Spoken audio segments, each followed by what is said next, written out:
அனைவருக்கும் வணக்கம். தேர்தலுக்கு பிறகு ஒரு காணொளி. அதாவது இந்த தேர்தல் மக்களிடத்திலே வித்தியாசமான கருத்துக்களையும் அவர்களுடைய எண்ணங்களையும் பிரதிபலிக்கும் ஒரு தேர்தலாகத்தான் நான் இதை பார்க்கிறேன். அது மட்டுமல்லாது இந்த தேர்தல் முடிவுகள் முக்கியமாக இலங்கைக்கு மட்டுமல்லாது உலக நாடுகளுக்கு ஒரு உதாரணமான ஒரு தேர்தல் முடிவு. எனவே ஒரு மலையகத்தான் என்ற வகையில் பெருமை பெறக்கூடிய ஒரு தேர்தல் முடிவு. அதாவது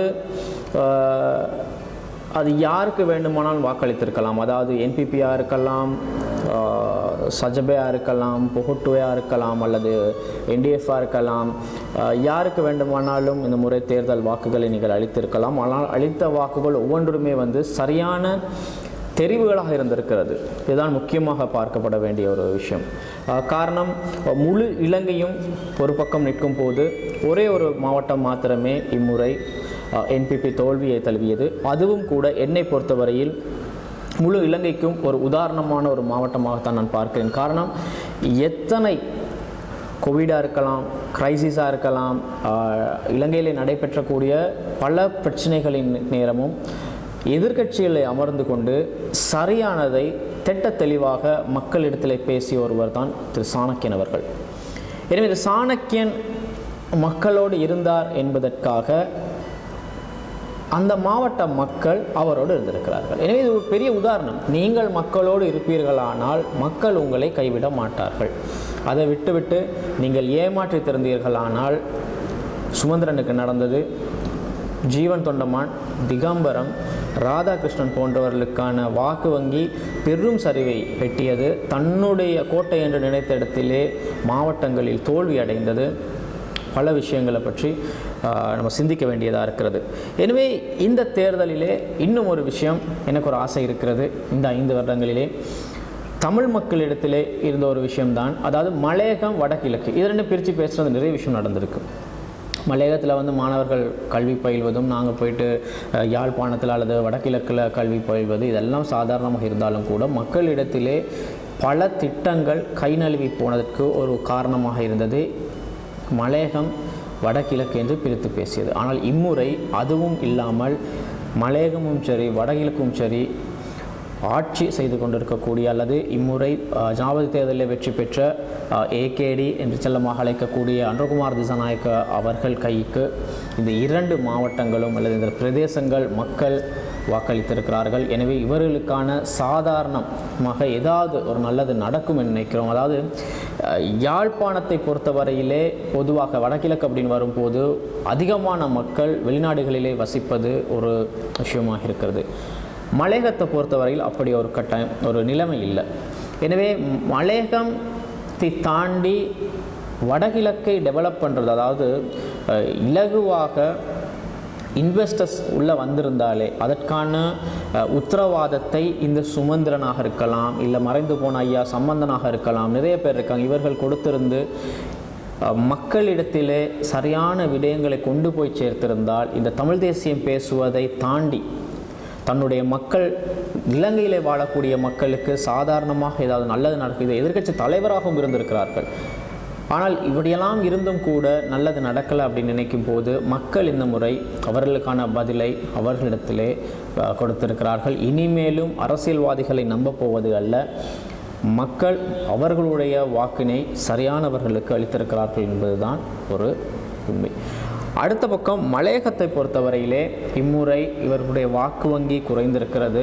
இது சந்தோஷம். அதையெல்லாம் தாண்டி அவர்களுக்கான ஒரு முக்கியமான ஒரு இந்த 5 வருடம் தயவு செய்து மலையகத்துக்கு கொண்டு வரக்கூடிய அல்லது வடகிழக்காக இருக்கட்டும் கொண்டு வரக்கூடிய தமிழ் பேசும் மக்களுக்கு கொண்டு வரக்கூடிய நல்ல விஷயங்களை ஆதரிக்க, உங்களுக்கு வாக்கு வங்கி அடுத்த முறை கூடணும்னு நினச்சிங்கன்னா, இல்லை அடுத்த முறை ஏதாவது ஒரு மாற்றம் மலையகத்தில் இடம்பெறணும்னு நினச்சிங்கன்னா, இந்த வரக்கூடிய இந்த 5 வருடங்கள் எங்களை இன்னும் கஷ்டத்தில் போடாமல், வரக்கூடிய நல்ல விஷயங்களை எதிர்த்து நிற்காமல், வரக்கூடிய நல்ல விஷயங்களுக்கு சும்மா போட் பிடிச்சிட்டு ரோட்டில் அலையாமல் செயல் மூலமாக இந்த முறை இந்த ஒரு 5 வருஷத்தை கொண்டு போனீங்க அப்படின்னா மீண்டும் நீங்கள் ஆட்சியில் இருப்பது அல்லது உங்களுடைய பாராளுமன்ற கனவுகளை தக்க வைத்துக் கொள்வது உறுதி செய்யப்படும். ஏன்னா மக்கள் வந்து அடுத்த முறை தேர்தல் வரும் போதும் கண்டிப்பாக இம்முறை வாக்களித்தது போல் அல்லாமல் இந்த 5 வருஷம் என்ன செஞ்சுருக்கீங்கன்னு பார்த்து தான் இனி வரக்கூடிய ஜெனரேஷன் வாக்களிக்கும்.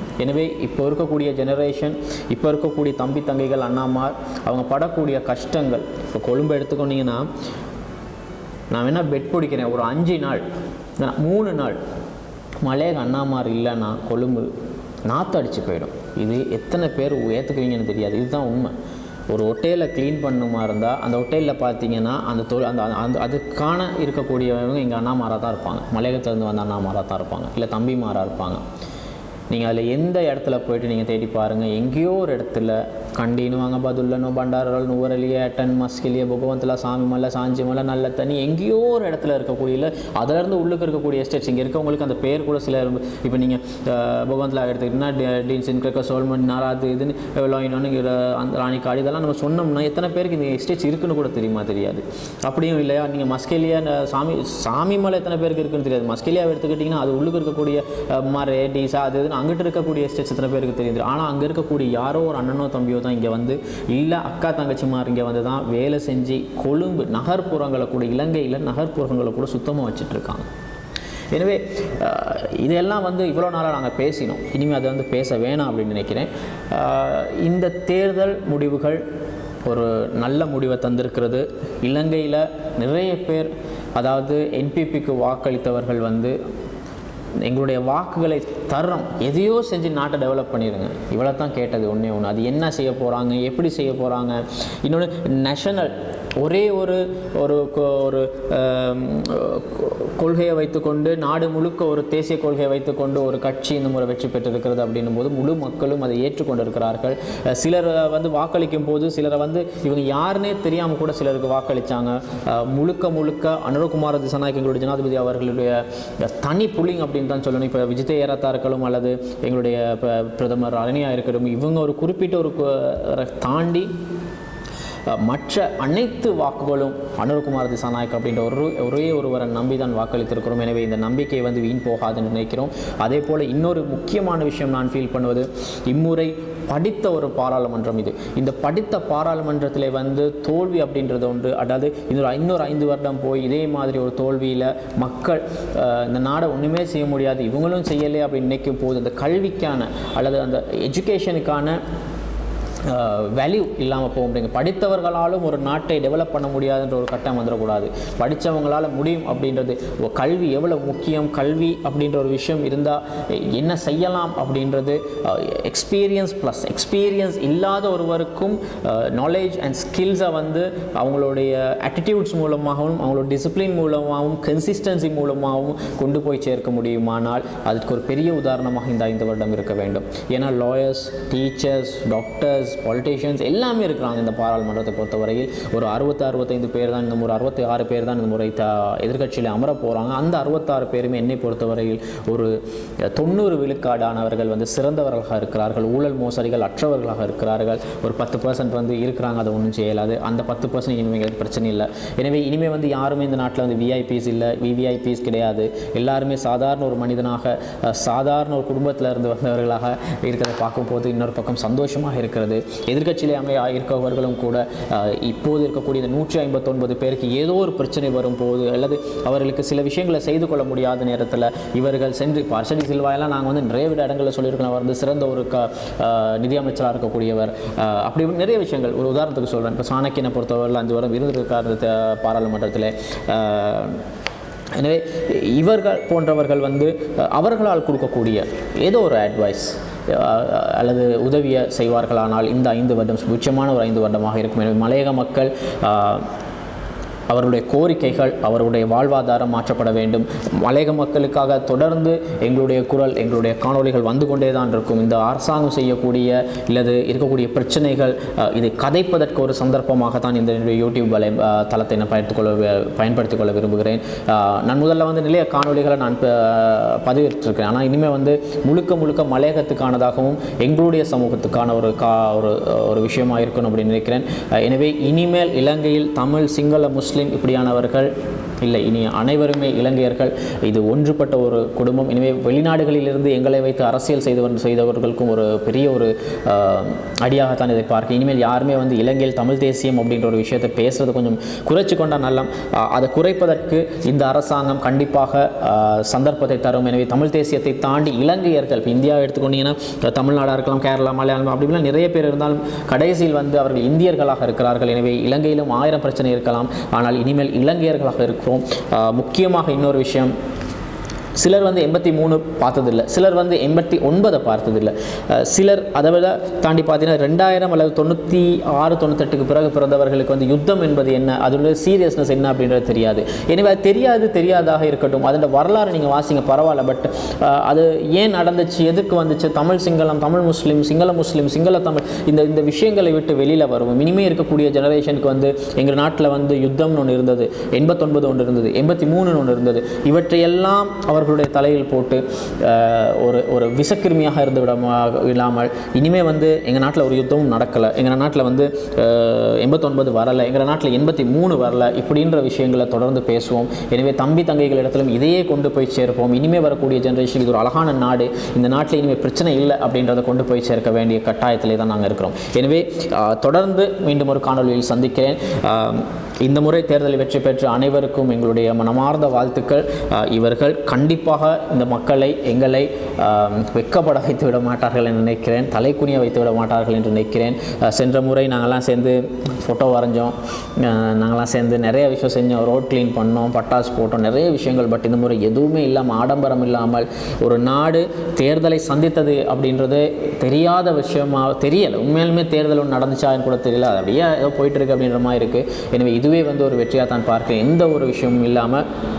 எனவே என்பிபிக்கு முடிந்தவரை சப்போர்ட் பண்ணுவோம். அதுக்கு இன்னொரு விஷயம் தான் தங்கைகள் யோசிக்கக்கூடியது. இப்போ நீங்கள்லாம் கேம்பஸில் இருக்கக்கூடியவங்களுக்கு நான் சொல்கிறேன், பொதுவாக அல்லது ஏதாவது கோர்ஸை செஞ்சு கொண்டு இருக்கக்கூடியவர்களுக்கு நான் ஒரு வேண்டுகோள் வைக்கிறேன். நீங்கள் கேம்பஸில் இருந்து வரும்போது, ஒரு கோர்ஸை செய்யும் போதாக இருக்கட்டும், எதாக இருக்கட்டும், இன்னொருவருக்கு நீங்கள் ஒரு தொழிலுக்கு போங்க, பரவாயில்லை, அது செகண்டரி. நீங்கள் ஒரு தொழில்துறையை தேர்ந்தெடுக்கிறீங்க, ஒரு தொழிலுக்கு போகிறீங்க, பட் ஓகே.